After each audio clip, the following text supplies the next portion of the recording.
Good morning, Reptilians. Welcome back to my channel. So last week I asked you guys to ask us questions. I've been wanting to do a Q&A video for a little while now, and one of you guys actually suggested that I have my husband do the Q&A with me, so here we are. You guys left me quite a few questions on YouTube and on Instagram, so we're just gonna go through those and answer some of you guys' questions. And before we get started, this video is sponsored by the Dubia Dude, so make sure to stay until the end of this video to find out how you can save 10% off of your entire purchase at thedubiadude.com.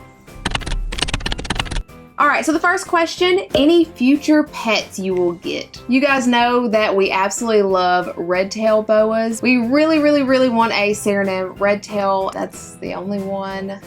That's the only one that I can think of that we currently have future plans of getting. I also want to get one of those, I forget what they're called, like the green little crocodile. Alligator lizard? Is that what they are? The alligator lizard? A Bronia. We almost had one time and then we didn't get it, and we have yet to find one since. So that'd be a really cool one to have too. I want one of those caiman lizards too. And an iguana someday. I want an iguana. Another German Shepherd. That'd be nice. Okay, well, this person says that they are getting a baby bearded dragon for Christmas. Congratulations. Oh, that'd be so cool. Get it lined up with my hand. I'm not doing all that. That's a lot of work, and I just don't want to do it. Okay, so this person said that they are getting a baby bearded dragon for Christmas. Congratulations. They ordered the tank that is about 67 gallons. Is that tank going to be big enough for a dragon fully grown? Oh, they have to upgrade. So the minimum requirements for a, what? What size did she say? I wasn't 67. Really 67, yeah. So the inches? Gallons. Oh. So the minimum requirements for a bearded dragon is a 40-gallon breeder, because you want to make sure that they have lots of floor space because they are not arboreal creatures. Yeah, that will be fine for your animal's whole life. You can always give them more space if you want to, because they will appreciate it, but that is a sufficient amount of space for them. No, I'm sorry. What size did she say she had? 67 gallons! Yeah, that should be good. Can and will bearded dragons lose their tail? Sometimes they will get illnesses or stuck shed that will have to result in you getting their tail docked or removed. They're not just going to drop it like a crested gecko. But as far as them just losing it, that is not really something that you have to worry about with bearded dragons. Oh, okay. I'm now getting a 120-gallon tank for a baby bearded dragon. I'm getting this Christmas. Do I have to worry about the tank being too big? Whoa, what size? 120 gallons. Okay. It depends on the baby. So most of the time, baby bearded dragons aren't really going to get stressed out for something like that. But if you notice that your animal isn't eating, or if they're moping around, or if they kind of stay in one spot, then it may be too big. And in that case, you can actually just put a divider in it to temporarily make it smaller, so that way you don't have to buy a smaller tank. Also consider blacking out or putting a background around the sides and the back, and that will also help with a space that is too big. But did you just get bored? What was that? It should be fine. Just make sure to pay attention to your specific animal and what he or she seems to like, I guess. Use my snake. Oh, she didn't like a big tank. Let me use that as an example. I mean, you can talk. Alright. Next. We have a ball python named Sophonis. And when we first got her, we put her in a 40-gallon breeder. And she thought it was too big, so she just was never happy, never came out. But then when we downsized it and we taped over the edges, then she was more amped to come out. I definitely do not want to get my bearded dragon from PetSmart or Petco, and I would also rather not get one shipped. How do I know if a baby bearded dragon is healthy when looking at it at a pet store? So there's a couple things. Number one, you want to make sure that the animal looks active, and when it's moving around, it looks normal. Make sure that it's not skin and bones. The area around its tail should be like flat, and if it's like sunken in right behind those legs, then that means that they're underweight, and it could be an indicator of parasites. You also want to make sure that their eyes are awake and alert. The tank, you want to pay attention to the tank that you get them out of. Make sure that it is relatively clean. If there is days and days and days of poop or old food, dead bugs, anything like that, you want to stay away from that. In theory, if you get the biggest one in the tank, it should be the healthiest, because it's been the one that's stealing all the other UV and food from the other ones. You also want to look at all of its toes and its tail. Make sure that it's not missing any toes or the tip of its its tail, because sometimes that means that it hasn't been shedding correctly, which could mean that it was kept in incorrect conditions, but also that could mean that its tank mates were mean to it and were biting at it, so keep that one in mind. And you also want to check for stuck shed. So if you see just layers and layers of stuck shed, then again, that means it wasn't being kept in the correct conditions. Not respiratory, you know what I mean. Respiratory infection? Yeah. So for that, you're gonna look for like their mouth gaping open. Sometimes they make like a coughing sound. If there's mucus around their nose or around their mouth. And arch backs. You don't want to get one with an arch back. Yeah, so make sure that they're walking correctly. Make sure that there's no kinks in its tail or its back, because that means metabolic bone disease. Make sure that when it's standing correctly and its bones don't seem to almost bend. If you find that the animal is on loose substrate, because that means there could be, you don't know how long he's been on that loose substrate, and if there could be potential impaction issues that might come with this animal. And we're going to try to do a majority of the questions, and if I didn't get to yours, I am so sorry. But we're going to try to get to most of them. Just leave a angry comment below. No. Have you had any pets that you felt you needed to rehome when starting your family out of concern for your kids? Nope, we actually didn't start. We had my dog Sam before the children, but we actually didn't start getting the reptiles until after the kids. We actually planned not to get more dogs just because of how needy they are, but then we found Maui and he was just, now he's my boy. But the rest of the animals are easy. Yeah. The dogs need constant attention. Yeah, and the kids are really good about not opening tanks. Okay. Consider getting rid of the kids. Okay. I forgot. No, we haven't. What did you struggle with the most when you first got your bearded dragon? So when we first got Zaz... Eating her. She's a freaking garbage can. Yeah, there was a lot of struggles when we first got Zaz because, like I've said in multiple previous videos, we didn't know how difficult bearded dragons were when we first got Zaz. We were under the impression that they were the easiest reptile in the history of the world to take care of, which is just not true at all. Struggles when we got her, yeah. Eating, she ate 100, sometimes over 100 crickets every single day, which is very expensive. Yeah, parasites. She always had parasites. Finding a good vet to take her to was also super difficult because we thought we had a good vet to take her to when we got her, and it turned out that that wasn't the case. We had an issue with the heat lamp, but that's because you never got a thermostat. So that was an issue. Lighting and heating was a struggle because we didn't realize how much effort went into that. What morph of bearded dragon is your favorite? Wasn't that last video you posted one of the morphs that did look kind of pretty? What was that pied one we were looking at? Oh, the paradox? Yeah, the paradox. I love the paradox. I thought that one was a cool one. Yeah, it's really cool. Paradox, and I also just like the zero bearded dragons. Like, I just like when they're just white. They just look really cool. What would you keep in a bearded dragon's personality, and what would you change? I like the lazy part. I was gonna say I'd change the lazy part. I like that she doesn't do anything. You don't have to worry about it. Well, I would change the laziness. I would make her just a little bit more active. But I just love their temperament in general because you can just hang out with them, and they're one of the few animals that'll let you just hang out with them and they'll just be okay with that. So that's nice. Would you ever get a ferret or a pair of ferrets? No. Yes. 1,000% yes. I want one or a pair so bad, and I've wanted one for such a long time, and this is the reason that I don't have one.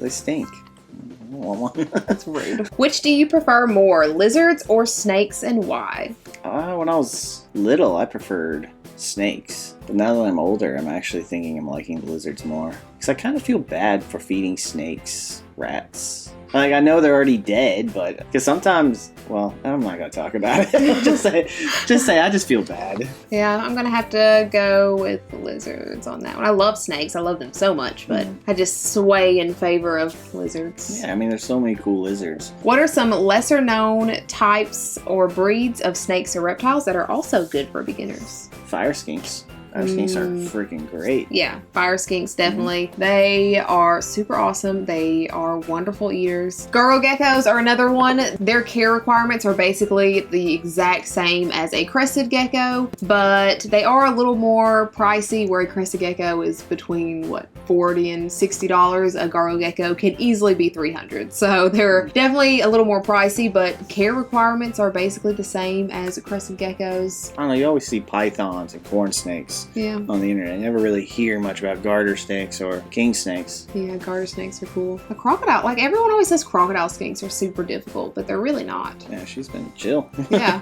you never see them, the food just disappears. When you do see them, it's like seeing a unicorn. Yeah. Shock and awe, and you're like quickly looking for your camera, and by the time you return, she's gone. And they do require a very high humidity, but if you get a misting system on your tank, or you're just super adamant in spraying it, it's not hard at all to keep that humidity up. Expensive though. Yeah, and they are expensive. There's a lot of lesser known species that are very easy to keep. Almost any animal can be a beginner animal if you're willing to put in the time and effort and research into getting it. It's just that those lesser known species are not as easy to come by, and they are a lot more expensive, so that kind of hikes them up on the difficulty level just because it's more money and sometimes it takes forever to find one.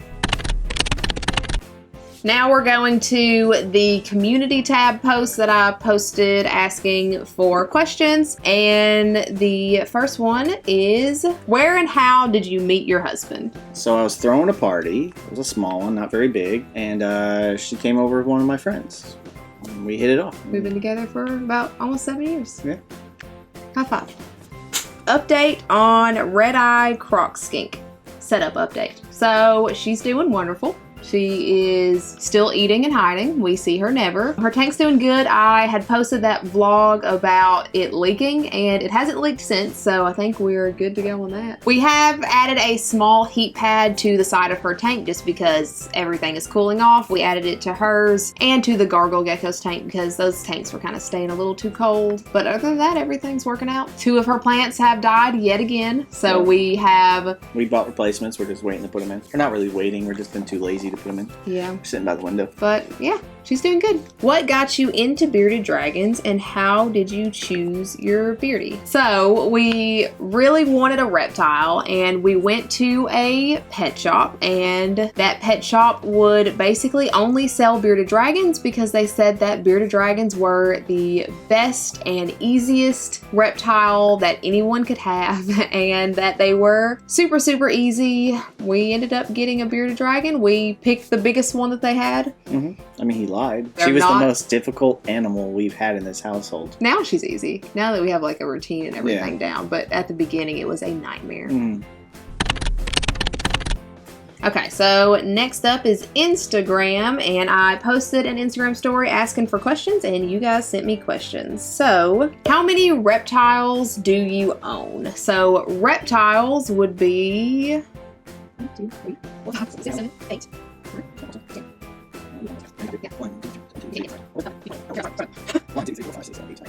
10 reptiles, and then pets total would be 11, 12, 13, 14, 15, 16, 17,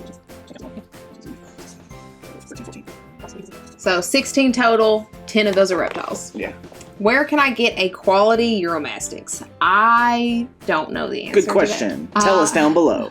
I unfortunately do not know the answer to that. I know that a large amount at reptile shows are wild caught, and usually they look pretty sickly. They're always on like brightly colored sand, and they always aren't moving, and they just look very sick. So I unfortunately don't know, but if you do know, leave that down in the comments below. Where did you get Zaz? Sorry if I spelled that wrong. Love your channel. Thank you so much. Like I said, she came from a local pet store. That store no longer is under that management. It is re-owned, renewed, redesigned.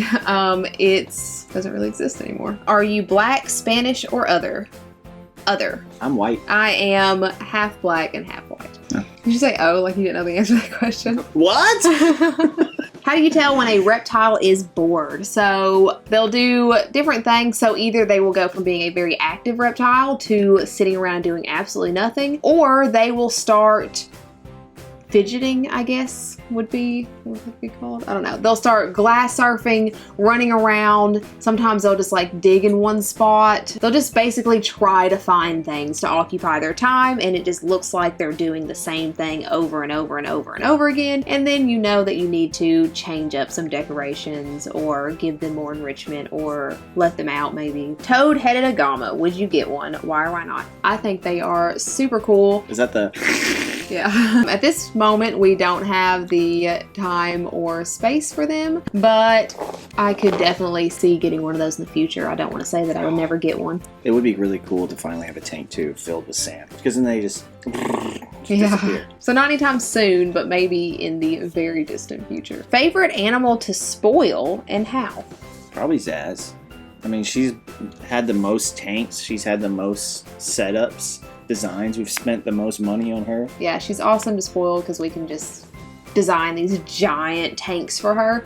But also, I feel like Percy is my favorite to spoil, because Percy, when she wants out of her tank, she'll come to the top of the wood in her tank, or she'll come to the glass and she'll just paw at it. And then when I take her out, it feels like she actually wants to be out. And so that just, I don't know, that's my favorite.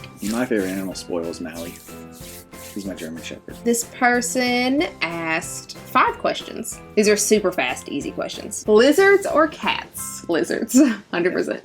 He is very allergic to cats, and he will have a full-blown allergy attack if we are around cats for longer than maybe 5 minutes. So definitely lizards. Snakes or dogs? Snakes or dogs? I mean, I don't know. It's actually kind of hard. Like, dogs are wonderful, and they're super cuddly, but they make the biggest mess, and they shed everywhere. Yeah. Our dogs are the reason why our house is trashed all the time. Dogs. Because, like, I'm going to be honest. If I'm walking down the street and I see some dude with a snake, I might be like, oh, that's a cool snake. But if I see some dude walking a dog, I'm like, oh, it's a puppy! And he does. So all the neighbors' dogs love me. Well, so those neighbors. Yeah, I guess if I had to pick one animal to have, like, it would be a dog. Lizards or snakes? Lizards, but only by a very small margin. Yeah, it's pretty close. How long have you been together? Almost. Too long. Next question. Who got who into reptiles? That's a very interesting question, because I wanted the bearded dragon first, but we didn't actually know that we both liked reptiles until after we started talking about getting a bearded dragon. Because I didn't know that you had reptiles as a kid until that. Did you know that I liked reptiles before we got a bearded dragon?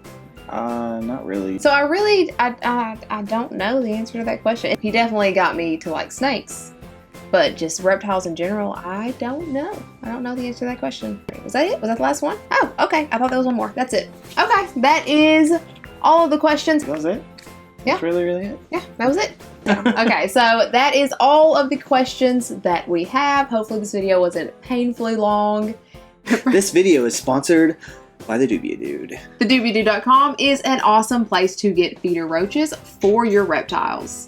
The Dubia Dude's website is super easy to navigate, literally a couple of clicks, and you have Dubia roaches coming directly to your house. And they're also very bio-friendly. He does his best to reduce, reuse, and recycle to lessen his impact on the environment, which is super cool. And he feeds his Dubia roaches all organic, so you know you are getting the healthiest Dubia roaches for your animal. Dubia roaches are healthier than crickets and cleaner. They provide a lot more protein for your animal than crickets do, and they're a lot easier to keep and to keep their enclosure clean. And they smell so much better. And when I say that, I mean there's no smell. Make sure to use the code L for 10% off at thedubiadude.com. Thanks, Dubia Dude! Thank you so much to the Dubia Dude for sponsoring this video. Thank you guys so much for sending in those questions. As always, if you are not already, please feel free to follow me on my other socials and like, subscribe, and hit that bell for notifications every single time I put out a new video, which is every Sunday. Huge thank yous and shout outs to American Irish 795 for following me on Instagram, going through and liking a whole bunch of my stuff. You are the bee's knees. Thank you guys so much for watching, and I hope you have a fantastic day. Bye. Want to like start with YouTube, or do you just want to randomly? Okay. Yes, we'll Okay, here it is. All right. Actually, we'll mix them up, so that way we get some of both. I don't know what that... Wasn't that what I suggested? I'm no, pretty sure it's not. Okay. Hair and makeup. Okay. Hair and makeup. See? That happened to me last time. Go ahead. This video is sponsored by the Dubia Dude. That part. Sponsored! Sorry. I got nervous. This video is sponsored by the Dubia Dude. The doobie doo. Okay, let's try again. I don't know what that was, but let's do it again. This video is sponsored by the Dubia Dude. Can you just do it seriously? Why would you ask to be a part of something and then do that? This video is sponsored by... No. This video is sponsored by the Dubia Dude. This video is sponsored by the Dubia Dude. This video is sponsored by the Dubia Dude. TheDubiaDude.com is an... This video is sponsored by the Dubia Dude. Can you please go? Wait, that one. Okay, Do you want another spider?